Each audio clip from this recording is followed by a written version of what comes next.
I have seen more blessings delayed by the tongue than by any outside force.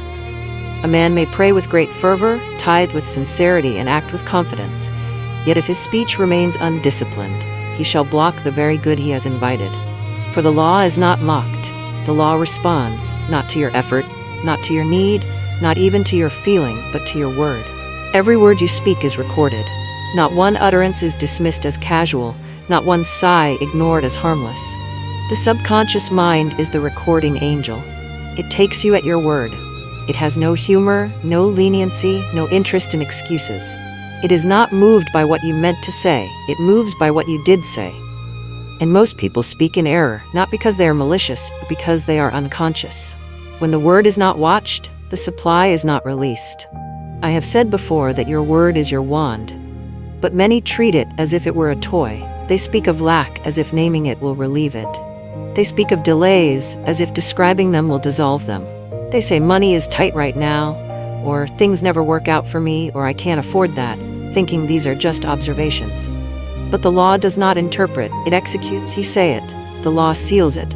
Every spoken word is a mold, pressed down into the formless substance that surrounds you. The word becomes form, not in the future, not in theory, but now and in motion. You speak it today, it rises tomorrow. You speak it again, it hardens into reality. And after weeks, months, or years of speaking from fear, people wonder why abundance evades them. They cry, I've done everything right. But have they? Let them answer this. Have you spoken right? Have you ruled your word with law? I do not ask if you have spoken positively. I ask if you have spoken lawfully.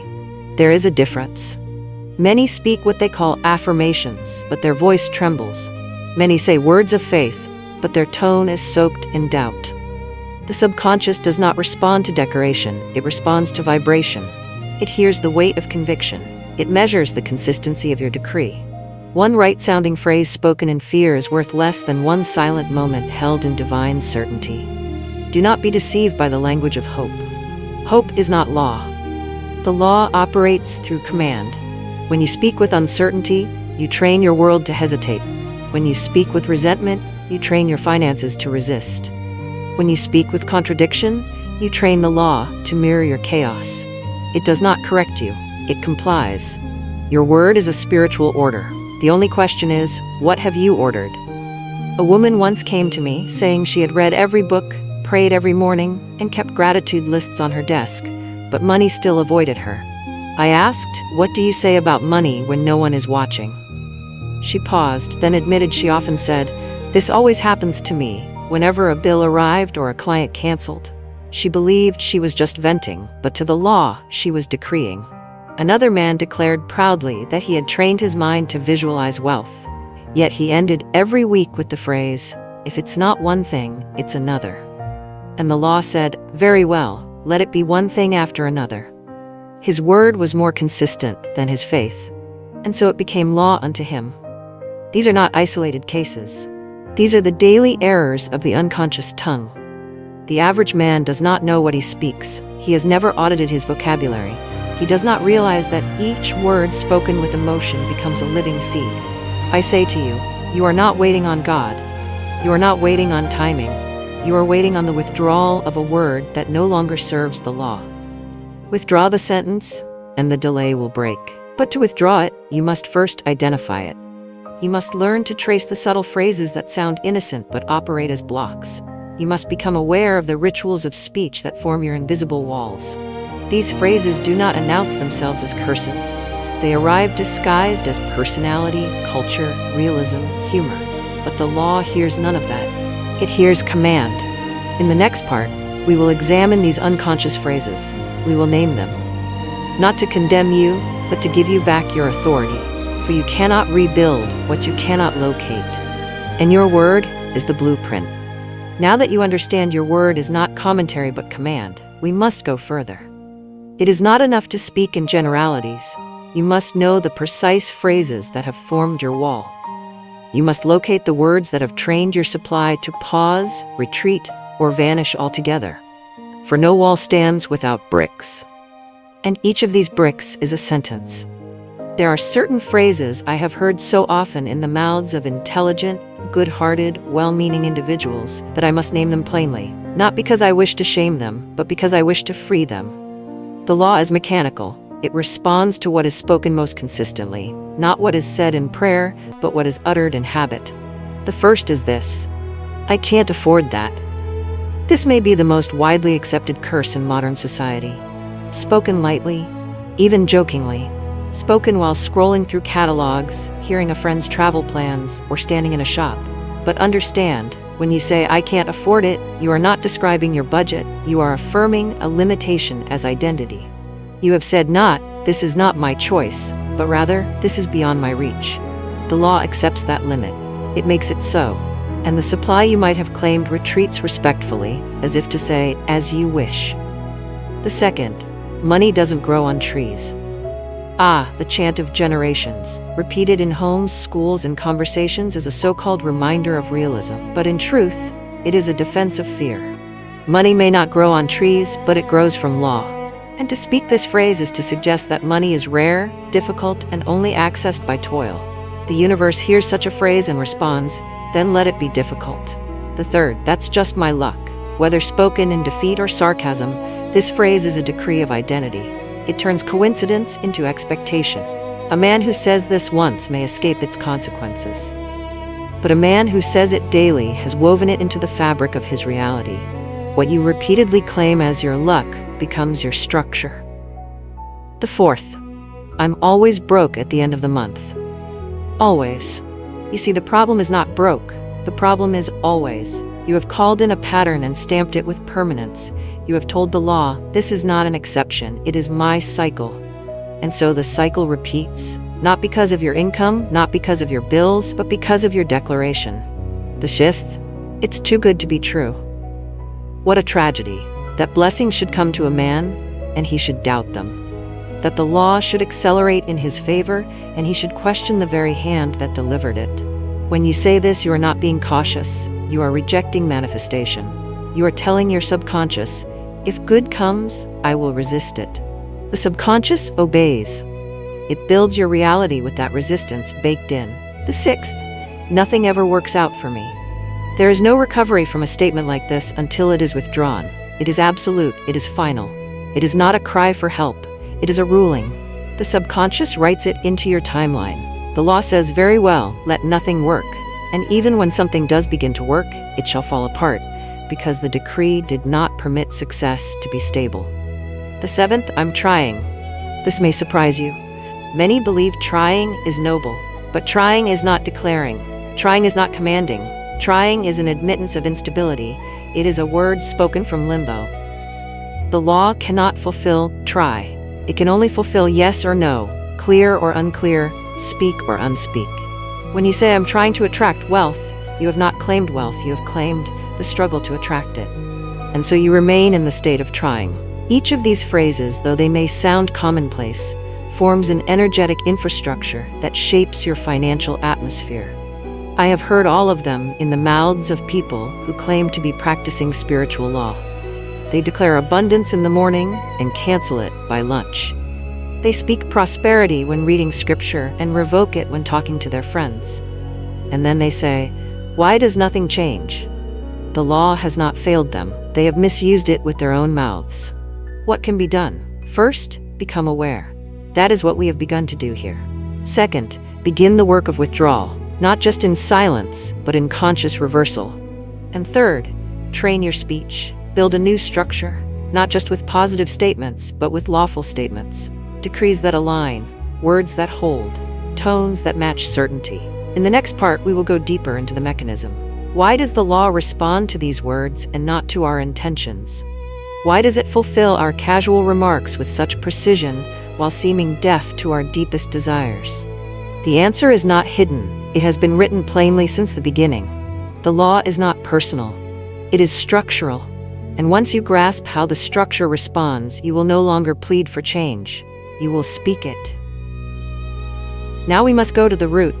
You may wonder, but I didn't mean it that way. You may say, I was only joking, or I was venting. You may even cry, God knows my heart. And while that may be true on the level of grace, it is not the operating principle of law. The law does not respond to your intention. The law does not check your emotional temperature. The law is not moved by tears, tone, or timing. It does not pause to consider how desperate you are. It does not factor in how long you have been waiting or how badly you want it to work this time. It listens for one thing only: your pattern, not your passion, your pattern. And that pattern is formed not by what you feel, but by what you repeatedly say. You may believe you are speaking from honesty when you say, "I'm struggling right now," or "it's hard to get ahead." But to the law, those are not expressions of vulnerability. They are orders. Each time you speak such a phrase, you instruct your subconscious, and your subconscious instructs the outer world. You are not speaking into a vacuum. You are speaking into a design system. That system is divine, unchanging, and neutral. It does not bless because you are kind. It does not curse because you are tired. It amplifies what you decree.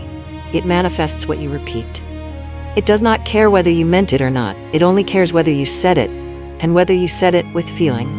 For it is not only the words themselves that carry power, it is the conviction behind them. A woman may affirm prosperity 10 times a day, but if her voice trembles with doubt, the law registers hesitation. A man may recite scripture on provision, but if he sighs, "Things never go my way," in private, the law registers contradiction. The subconscious is not sentimental. It is not your mother. It is not your friend. It is your builder, and it builds what you speak most clearly, most frequently, and most consistently.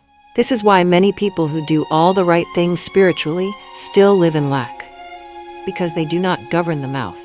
They tithe, but then say, "I'm just getting by." They give generously, but then say, "I hope this doesn't come back to bite me." They declare faith, but then say, "I'll believe it when I see it." And the law, being faithful to its design, responds accordingly. It must. It is not selective. It is exact. As I have written before, the subconscious is simply power without direction. It is like steam or electricity, and it does what it is directed to do. Who gives the direction? The conscious mind. And how is that direction issued? By word. Now you see, it is not your emotion that shapes destiny. It is not your desire. It is your decree. And this decree is not a one-time sentence. It is a spoken habit. It is the collection of phrases you speak when no one is watching. It is the whisper you say to yourself when the bill comes, when the price tag shows, when the answer is delayed. That whisper, spoken 100 times, is louder to the law than your loudest prayer. The law does not rank your words by beauty. It ranks them by structure. A sentence like, "I'll never be free from this debt," is more powerful in the negative than a vague affirmation like, "I deserve abundance," is in the positive, because one is said in certainty and the other is said in doubt. The law, being mathematical, chooses certainty every time. That is why it is not enough to feel positive. That is why it is not enough to believe in possibility. Until you learn to command your speech, to recognize the tone in your declarations, to withdraw contradiction from your language, your manifestations will remain temporary, partial, or reversed. A woman came to me once and said, "I affirm wealth every day, but I never feel aligned." I asked her how she spoke to herself when a payment was due. She answered, "I usually say, 'Here we go again.'" There was the pattern. There was the law in action. Her affirmation was a seed, but her commentary was the flood. The seed could not survive in soil that was constantly being washed out by negative irrigation. You must protect your word, not just the big words, but the casual ones. Not just your declarations of faith, but your conversations of fatigue. For the law does not weigh intention, it weighs repetition. You may ask, is the law that rigid? I answer you, yes. That is what makes it trustworthy. You can build a life upon it precisely because it does not bend for pity or bias. It is impartial, impersonal, and unbreakable. And when you align with it, you do not need exceptions. You do not need luck. You do not need to explain yourself to the world. The law works silently, but completely. And the law works by word.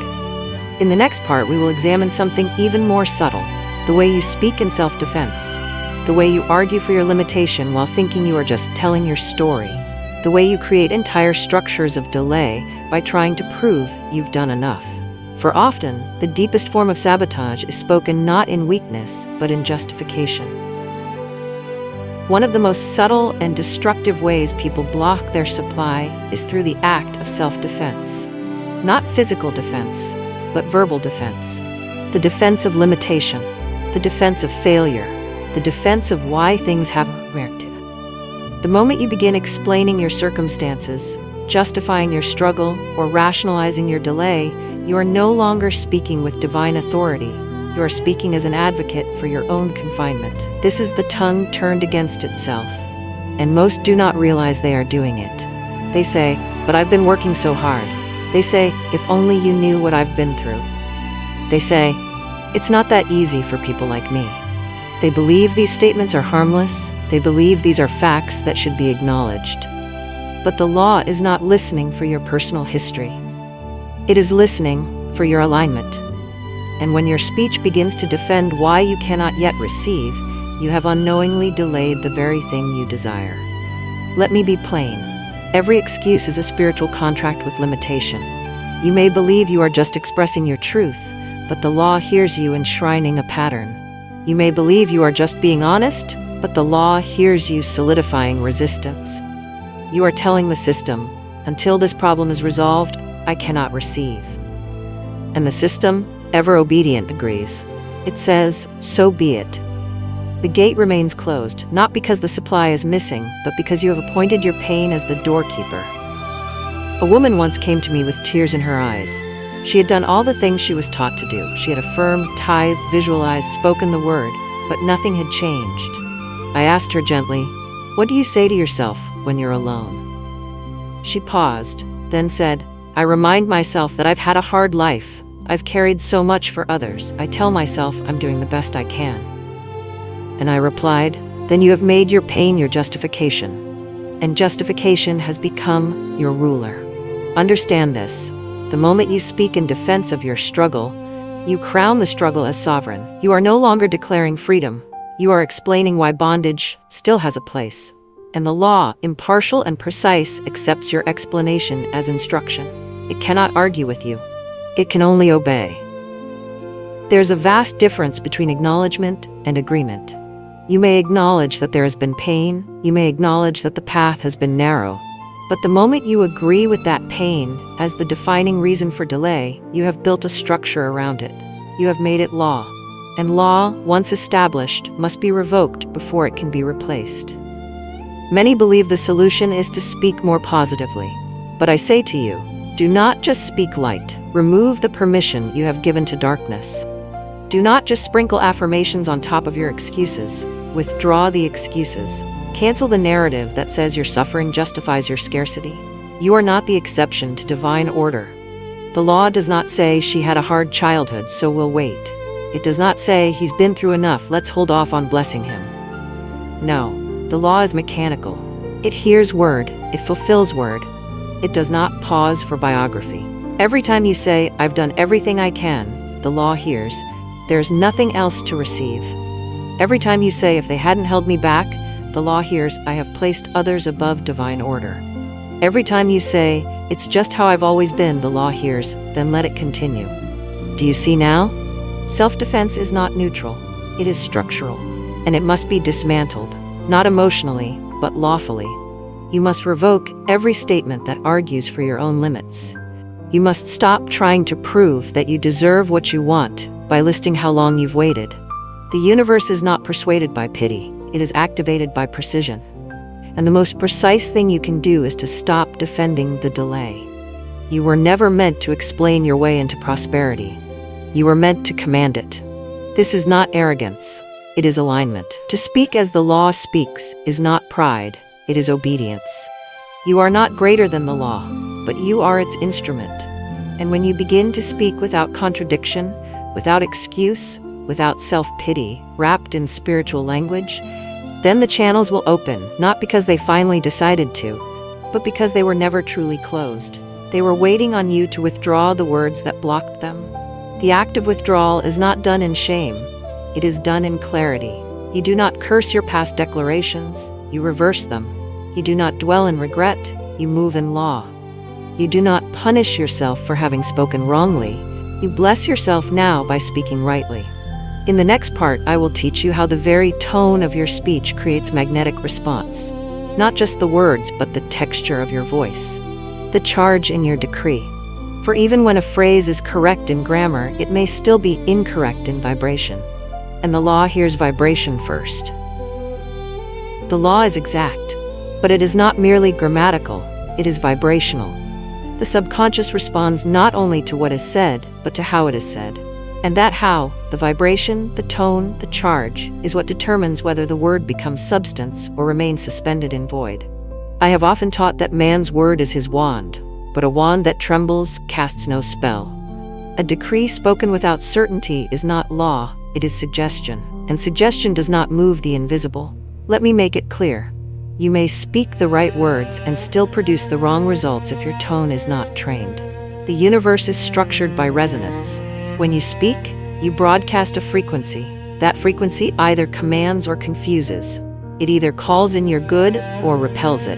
The words may be correct in structure, but if the energy behind them is soaked in fear, doubt, sarcasm, or anxiety, they will not plant. Or worse, they will plant something unintended. I have heard many repeat affirmations daily and still live in lack. Not because their affirmations were incorrect, but because their tone betrayed their belief. They said, "I am rich," but with a sigh. They said, "God is my supply," but with a trembling voice. They declared abundance while looking over their shoulder at bills, speaking through clenched teeth. The subconscious is not impressed by volume. It is impressed by alignment. You cannot speak wealth while whispering in fear. You cannot call forth divine supply with a voice that doubts its own authority. Every tone carries a signature, and that signature is what the law seals. A fearful tone stamps lack onto even the holiest phrase. A defiant tone blocks even the most correct decree.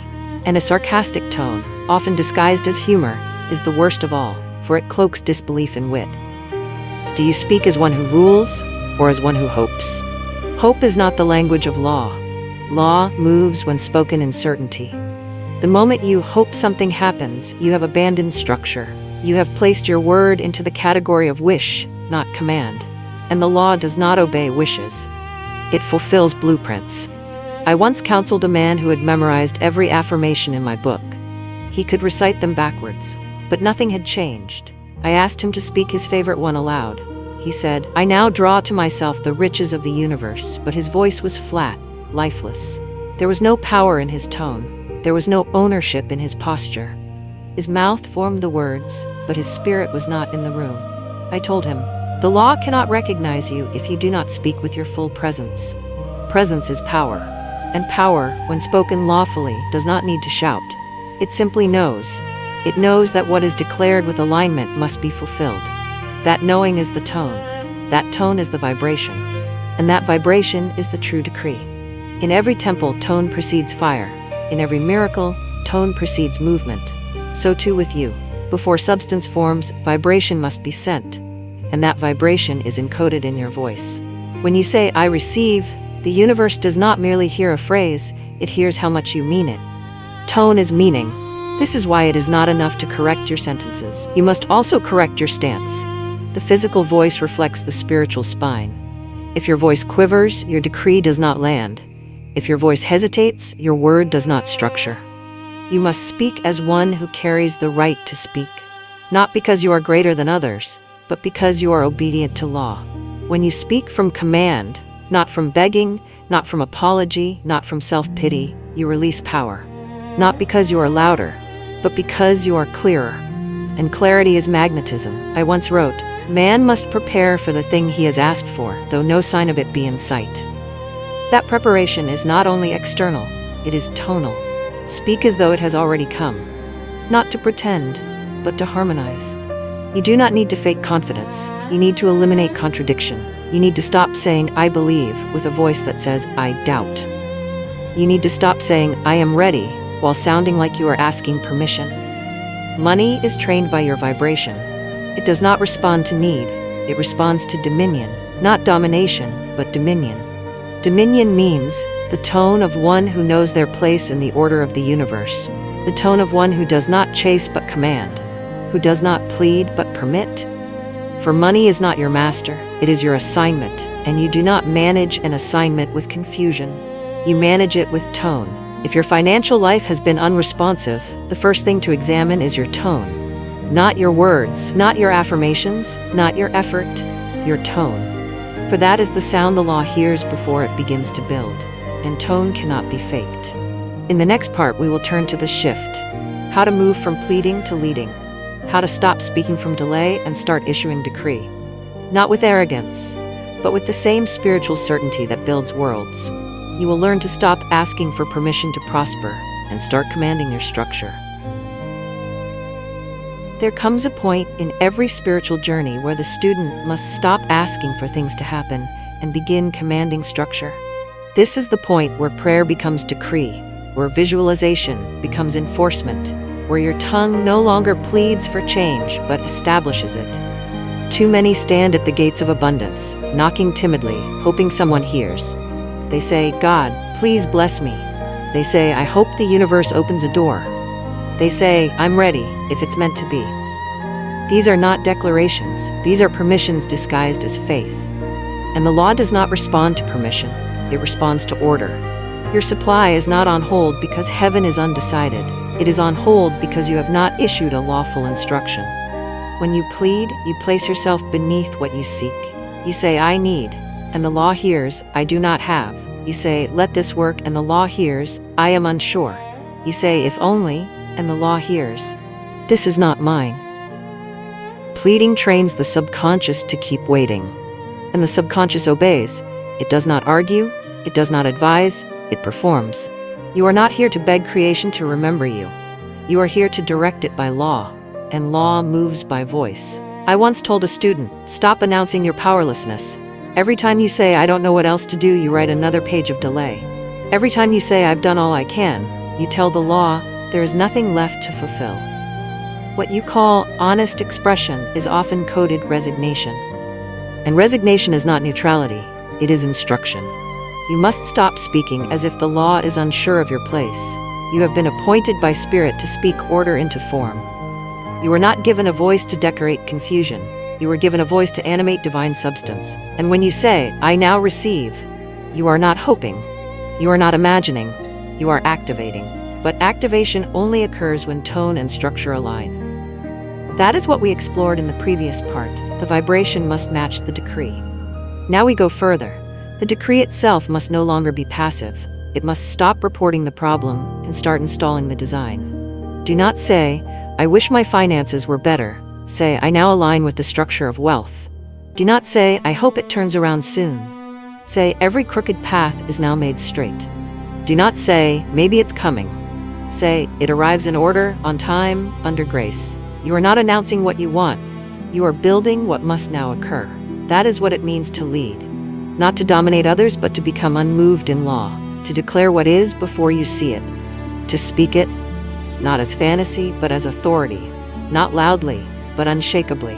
Do you remember the centurion in Scripture who said to the Christ, "Speak the word only, and my servant shall be healed"?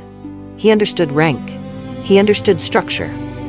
He knew that the word, when issued from divine alignment, overrides distance, time, condition. That is not magic, that is law. The same applies to your money. You must no longer ask it to behave. You must no longer fear its behavior. You must assign it a position and speak from that position as if there is no other possibility. Not with emotional attachment, but with legal clarity. The voice of a spiritual officer, not a spiritual orphan. Stop explaining what hasn't worked. That is no longer your assignment. Stop rehearsing who didn't support you. That is no longer your language. Stop defending how long it's taken. That is no longer your testimony. From this point forward, you do not report delay. You replace it. Your delay is not sacred. Your decree is. This is the shift. From asking for relief to assigning new structure. From waiting for favor to embodying spiritual dominion. This is not arrogance. This is law.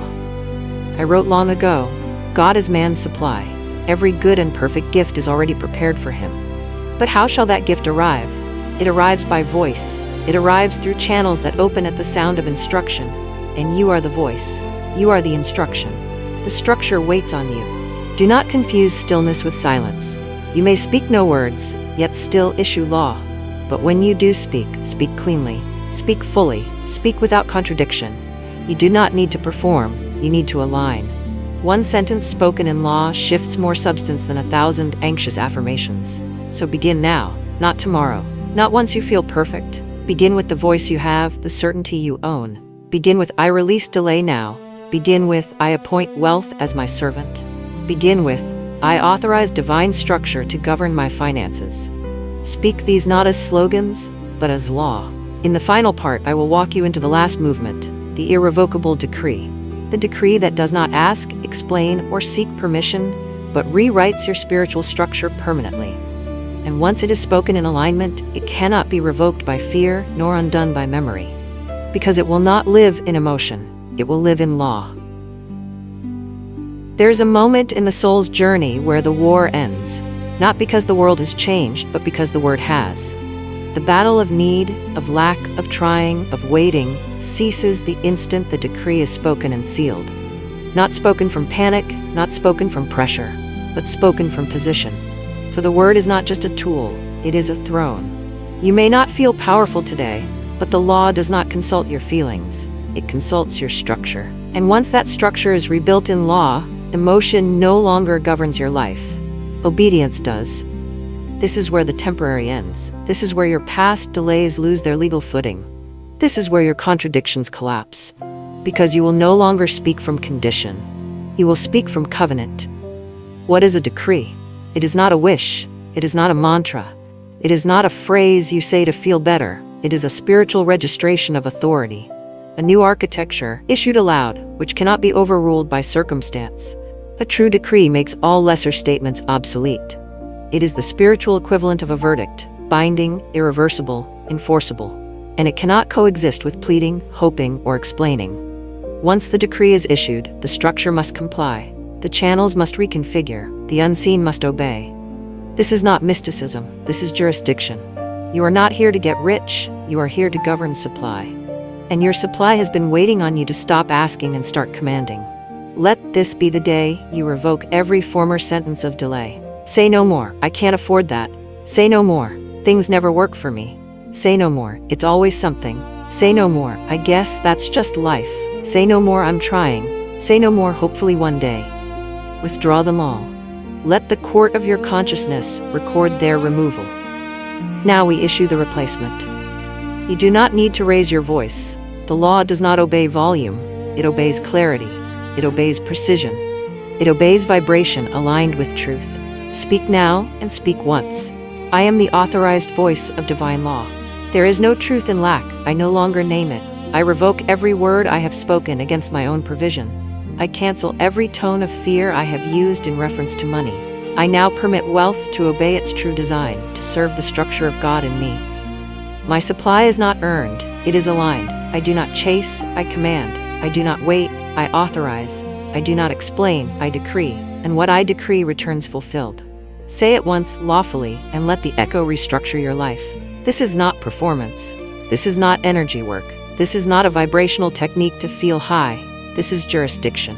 Spiritual jurisdiction, where every former delay is now illegal, every prior limitation now rescinded, and every permission withheld is now returned. The gate was never locked. It was instructed to remain shut.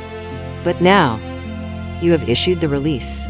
No longer will your word contradict your structure. No longer will your emotion outrank your design. No longer will your past determine your voice.